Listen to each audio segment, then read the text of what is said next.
आणखी एक धक्कादायक बातमी आमरस प्यायल्यानं एकाच कुटुंबातील 7 जणांना विषबाधा झाली आहे. बाजारातील आंब्यांवरील रसायनांमुळे विषबाधा झाल्याचा अंदाज आहे. अहिल्यानगरच्या शेवगाव इथली ही घटना आहे. अहिल्यानगरच्या शेवगावला राहणाऱ्या जायभाय कुटुंबातील 7 जणांना अन्नातून विषबाधा झाल्याची घटना गेल्या रविवारी घडली. बाजारातून आणलेल्या आंब्याचा रस करून खाल्ल्यानं ही घटना घडली असावी अशी माहिती जायभाय कुटुंबावर उपचार करणाऱ्या डॉक्टरांनी दिली आहे.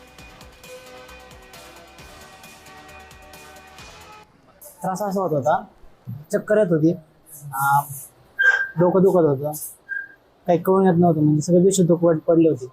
आता आंबे तर वडील घेऊन आले होते चौकातून मार्केटमधनं, आणि एकूण 7 जण होते. त्याच्यात 4 वर्षाची मुलगी होती भावाची.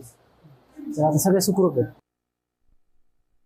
टोटल 7 जण होते, त्यापैकी 6 जण आमच्याकडे आले. ते ज्यावेळेस इथं आले होते त्यावेळेस ते थोडंसं बेशुद्ध अवस्थेकडे होते. त्यांना डिसओरिएंटेड होते आणि त्यांना काहीच कळत नव्हतं. आणि त्याच्यानंतर ते इथे ॲडमिट झाल्यानंतर एक 24 तासानंतर आम्ही त्यांना आउट ऑफ डेंजर आणलं आणि एक 2-3 दिवसानंतर ते डिस्चार्ज झाले.